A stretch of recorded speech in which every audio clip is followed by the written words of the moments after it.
नमस्कार, मी डॉक्टर मच्छिंद्र बांगर महाराष्ट्रातील आणि देशातील हवामान परिस्थिती संदर्भात ताजा अंदाज देणार आहे. सध्या महाराष्ट्रात पावसास अनुकूल स्थिती कुठे आहे हे बघणं आवश्यक आहे. विदर्भ, मराठवाडा, पश्चिम महाराष्ट्रातील पावसाचं वातावरण जवळपास कमी झालेलं आहे. आता जो पाऊस आहे तो उत्तर कोकण, उत्तर महाराष्ट्र आणि थोडाफार छत्रपती संभाजीनगर, अहिल्यानगर किंवा पुणे याच्या पश्चिमी भागात थोडाफार पावसाचा प्रभाव आहे. या पलीकडे पावसाचं प्रमाण आता बऱ्यापैकी कमी झालेलं आहे. डिप्रेशनचं आता रूपांतर वेलमार्क लो प्रेशरमध्ये झालेलं आहे आणि ते जवळपास आता मध्य प्रदेशच्या दरम्यान आलेलं आहे. या ठिकाणी आपण बघू शकता की वेलमार्क लो प्रेशरच्या रूपामध्ये डिप्रेशन आता गेलेलं आहे आणि बऱ्यापैकी या ठिकाणी ते मध्य प्रदेश, उत्तर प्रदेश, राजस्थान यांच्या सीमेपर्यंत पोहोचल्याचं दिसतंय. या ठिकाणी आपण डिप्रेशनचा मार्ग संपलेला आहे किंवा प्रवास संपलेला आहे. ते बेलमार्क लो प्रेशर झालेलं आहे. पण साधारण ओरिसाच्या उत्तरेकडून थोडं झारखंड, त्यानंतर उत्तर छत्तीसगड आणि मध्य प्रदेश असा त्यांनी प्रवास केला. थोडंसं वाटलं होतं की ते उत्तर प्रदेशमध्ये जाऊ शकतं, परंतु काही प्रमाणात ते खाली झुकलेलं आहे. परंतु या डिप्रेशनचा आपल्याला फायदा असा झाला की अरबी समुद्रातून खेचले गेलेल्या वाऱ्यांमुळे कोकण किनारपट्टीमध्ये झाली अतिवृष्टी आणि घाटमाथ्यावर त्याचा पाऊस झाल्यामुळे आपल्याला अनेक नद्या प्रवाहित झाल्या, नद्यांना पूर आले, अतिवृष्टी झाली आणि याचा अंदाज आपण यापूर्वी सातत्याने देत होतो. आपण एकच वाक्य वापरलेलं होतं की जुलैचा पहिला आठवडा हा निर्णायक असेल आणि तो निर्णायक ठरलेला आहे. जवळपास आपले अनेक पाणी प्रकल्प हे 50% जे घाटमाथ्यावर अवलंबून आहेत ते भरलेले आहेत. शिवाय विदर्भातीलही पावसाच्या प्रमाणात वाढ झाली आणि विदर्भातील बरेच जिल्ह्यांमधील पाणी प्रकल्प देखील जवळपास 40% भरले आहेत. दुष्काळी वर्ष असताना देखील आपल्याला यावर्षी पाणीसाठे अतिशय गतिमान पद्धतीने भरताना दिसत आहेत. आज मान्सूनने प्रगती केली आहे. संपूर्ण गुजरात आणि बहुतांश राजस्थानचाही भाग व्यापला आहे. आता शेवटचा टप्पा मान्सूनचा बाकी आहे आणि मला वाटतं उद्या तो पूर्ण होऊ शकतो, कारण उद्या निर्धारित 8 तारीख ही शेवटची आहे. कारण जर उद्या हा प्रवास पूर्ण झाला नाही तर निर्धारित तारीख बदलू शकते. आपण या ठिकाणी 1 जून ते 7 जुलै दरम्यान भारतात काय घडले याविषयीचा अंदाज जर घेतला तर आता जवळपास 60% वरून ते 83% पाऊसमान आलेलं आहे. म्हणजे जुलैच्या अवघ्या 6 दिवसामध्ये 23% पावसाची प्रमाणात किंवा टक्केवारीत वाढ झालेली आहे. शिवाय आपल्याला एक दिसतंय की ओरिसा, तामिळनाडू, पश्चिमी मध्य प्रदेश या ठिकाणी सरासरी एवढा पाऊस झाला आहे. तर ज्या ठिकाणी हिरव्या कलरमध्ये आपल्याला स्टेट्स दाखवलेले आहेत, राज्य दाखवलेले आहेत, त्या ठिकाणी सरासरीच्या आजूबाजूला पाऊस आलेला आहे. आणि आपल्याला एक दिसेल की देशामध्ये आता रेड कलरमध्ये असलेले स्टेटची संख्या कमी झाली आहे आणि ही एक चांगली गोष्ट आहे. मात्र एक लक्षात ठेवा, यात फार आनंदून जाण्याची गरज नाही, कारण जसाही पावसाचा खंड सुरू होईल तेव्हा हे रंग पुन्हा बदलू शकतात.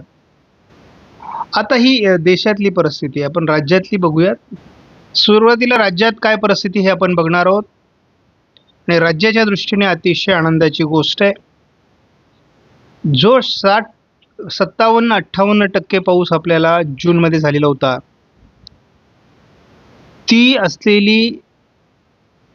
तो असलेला फरक भरून जूनची टक्केवारी एकत्रित घेऊन जूनमधला फरक आणि जुलैमधली अपेक्षित टक्केवारी एकत्र करून आज महाराष्ट्रामध्ये जवळपास 99% पावसाची नोंद झाली आहे. केवळ 1% घट आहे. शिवाय आपल्याला कोकण असेल, मध्य महाराष्ट्र असेल किंवा अगदी विदर्भ असेल, या ठिकाणी बऱ्यापैकी सुधारणा झालेली दिसते. मराठवाड्यामध्ये मात्र चिंतेचा विषय अजून कायम आहे. बरं, ही सरासरी केवळ कोकणात झालेल्या अतिवृष्टीची आहे.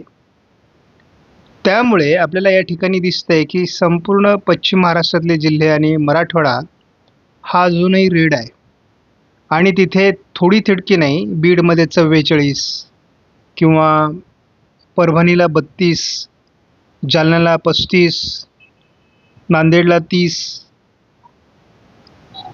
धाराशिवला 30, सोलापूरला 40% घट आहे आणि सिंधुदुर्गमध्ये 20% घट आहे, अहिल्यानगरला 22% घट आहे.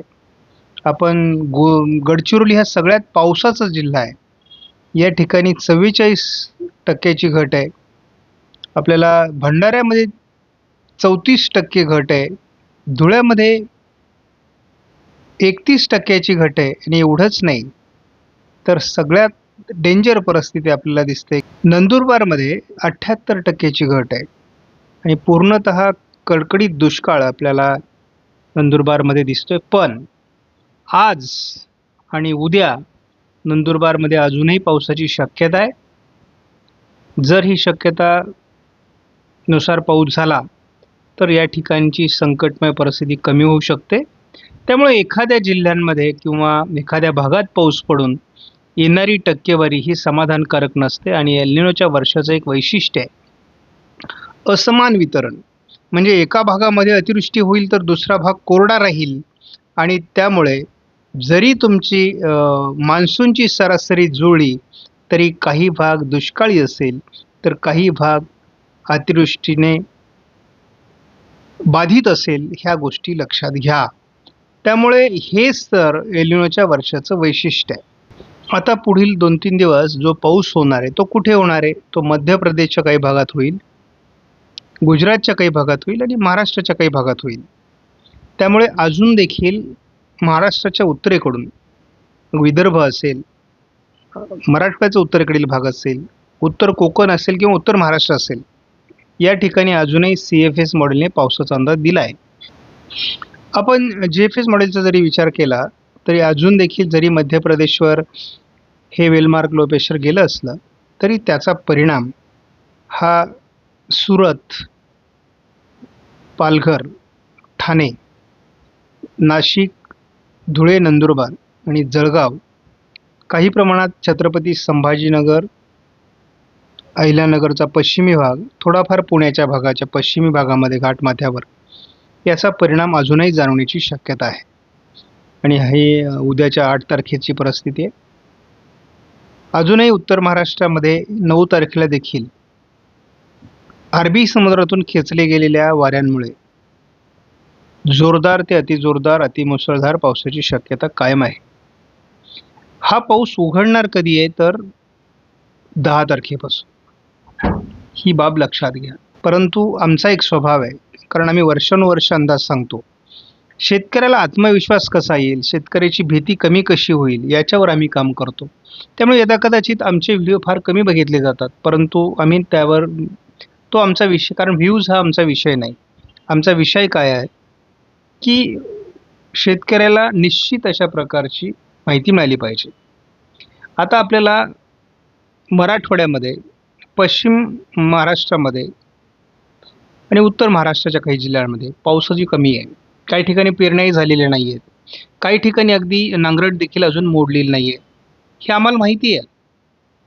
कोकणात अतिवृष्टी झाली म्हणजे महाराष्ट्रात खूप चांगला पाऊस झाला किंवा अगदी 99% महाराष्ट्राची सरासरी आली. फक्त याची एकच गोष्ट लक्षात घ्या, 99% सरासरी पोहोचणं हे आपल्या दृष्टीने चांगलं याच्यासाठी आहे की पाणीसाठे ज्या पावसामुळे वाढतात तो पाऊस झालेला आहे. आणि त्यामुळे मी यापूर्वी अंदाज देताना सातत्याने सांगितलेलं आहे की एल निनो असला तरी देखील घाटमाथ्यावर मोठ्या प्रमाणात पाऊस होईल आणि घाटमाथ्यावरील पाण्याच्या स्रोतामुळे भरणारे तलाव मोठ्या प्रमाणात भरतील. यावर्षी त्या संदर्भात फार तक्रार असणार नाही, ह्या माझा सुरुवातीपासूनचा अंदाज आहे. त्यानंतरची एक गोष्ट आहे की आपल्याला मग ज्या महाराष्ट्राच्या भागात पाऊस झाला नाही तो कधी होणार आहे, तर तो होणार आहे आता यापुढे. कारण जुलैचाही उरलेल्या कालावधीमध्ये स्थानिक स्वरूपाचं वातावरण होऊन या ठिकाणी हलका ते मध्यम पाऊस होणार आहे. फार मोठे पाऊस होतील असं आता सध्या तरी वाटत नाही. एखादा कमी दाब जर आला तर मात्र नक्कीच या भागात पाऊस होऊ शकेल, परंतु कमी दाबाची शक्यता कमी आहे. याचं कारण असं आहे, अजून आयोडी सक्रिय झालेलं नाही. पॉझिटिव्ह झालेलं नाही, होण्याच्या मार्गावर आहे. एमजिओ फेज अजून आत्ताच अतिशय झटपट पद्धतीने 1, 2, 3 या फेजमध्ये येऊन गेलेला आहे. त्यामुळे लगेचच तो त्या फेजमध्ये येणार नाही. त्याला ऑगस्ट उजेडणार आहे आणि मग ऑगस्टमध्ये त्याचा पुन्हा एकदा फेरा येईल. त्याच वेळेस आयोडी सक्रिय झालेला असेल. त्यामुळे आपल्याला जसा घाटमाथ्यावर कोकणामध्ये अतिवृष्टी झाली, तशीच मराठवाडा, पश्चिम महाराष्ट्र, पश्चिम विदर्भ, उत्तर महाराष्ट्र सुद्धा कमी कालावधीत जास्त पाऊस, हा एल निनोचं वर्ष आहे. आणि या वर्षामध्ये याच पद्धतीचे पाऊस म्हणजे ढगफुटी सदृश्य पाऊस होतील.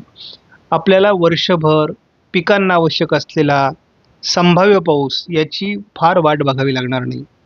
त्यामुळे अशा पद्धतीचे पाऊस होतील, पाणीसाठे वाढतील, आपल्या विहिरींना पाणी येईल, नदींना पाणी येईल, बंधारे भरतील. पण पिकाला पाहिजे तेव्हा पाऊस आणि पेरणीयोग्य वेळेला पाऊस होणं हे काही भागात अशक्य दिसतंय. मॉडेलमध्ये ज्या प्रमाणात पाऊस दाखवला जातो त्या प्रमाणात पाऊस पडत नाही. आता या ठिकाणी आपल्याला जळगाव जिल्ह्यामध्ये, नाशिक जिल्ह्यामध्ये, धुळ्यामध्ये, नंदुरबारमध्ये किंवा अगदी पालघर, ठाणे, अहिल्यानगरच्या काही भागात किंवा पुणे पश्चिम, सातारा पश्चिम, कोल्हापूर पश्चिम घाटमाथ्यावर देखील अजून पाऊस दाखवला जातो आहे. ज्या प्रमाणात पाऊस दाखवला जातो त्या प्रमाणात आत्ता सध्या तरी पाऊस पडत नाही, प्रमाण कमी झालं आहे. महाराष्ट्रात देखील स्थानिक स्वरूपाचं वातावरण ठिकठिकाणी होतं आहे. मग नांदेड असेल, अहिल्यानगर असेल, बीड, अगदी सोलापूर वगैरे भागात देखील तुरळक पाऊस झालेला आहे. सर्वत्र पाऊस नव्हता. उद्या मात्र ज्या भागात पावसाची शक्यता आहे, मग त्याला सोलापूर आणि अगदी धाराशिव, लातूरच्या काही भागात तुरळक पावसाची शक्यता आहे. विदर्भातील मग नांदेड असेल, परभणी, बीड, अहिल्यानगर या भागात तुरळक पावसाची शक्यता आहे, हलक्या स्वरूपाच्या. उत्तर महाराष्ट्र, नाशिक, धुळे, जळगाव, नंदुरबार किंवा पालघर, ठाणे आणि नाशिक पश्चिम, अहिल्यानगर पश्चिम भागात, छत्रपती संभाजीनगर पश्चिम भागात उद्या देखील पाऊस होईल. 9 तारखेला मात्र हे वातावरण विरून जाणार आहे, संपणार आहे. त्यामुळे मग 9 तारखेपासून याचा खंड सुरू होईल किंवा तुरळक पावसाला सुरुवात होईल आणि 10 तारखेपासून तर पूर्णतः उघडीप महाराष्ट्राला मिळेल. एक लक्षात घ्या, जुलैमधले खंड मोठे नाहीत. त्यामुळे या खंडाकडे घाबरण्याच्या किंवा भीतीच्या दृष्टीने बघू नका. शेतीची कामं जी काही तुमची बाकी आहेत, ज्यांची पेरणी झाली, कुळपणी बाकी आहे ते करा. कोणाला इतर काही मशागतीचे कामं करायचे ते करा. त्याच्यासाठी मिळालेला हा वापसाचा वेळ आहे, हे लक्षात घ्या. शेती कामांना मिळालेली ही उसंत आहे आणि ही 14-15 तारखेपर्यंत मिळेल. त्यानंतर पुन्हा पावसाळी स्थानिक वातावरण तयार होईल. कोकणात देखील पावसात जोर वाढेल. त्यामुळे घाबरून जाण्याची या ठिकाणी परिस्थिती नाही. डिप्रेशनचं आता वेलमार्क लो प्रेशर झालं आहे. अगदी ते उत्तर प्रदेश, मध्य प्रदेशच्याही उत्तरेला सरकून गेलं आहे. त्याचा फार प्रभाव जरी राहिला नसला तरी सुरत आणि मुंबई, पालघरच्या आजूबाजूने या दिशेने वारे खेचले जात आहेत आणि त्यामुळे या भागात पावसाची शक्यता आहे. आपण या ठिकाणी बघतो, जरी हे मध्य प्रदेशवर किंवा उत्तर प्रदेशच्या दिशेने सरकलं असलं तरी अजून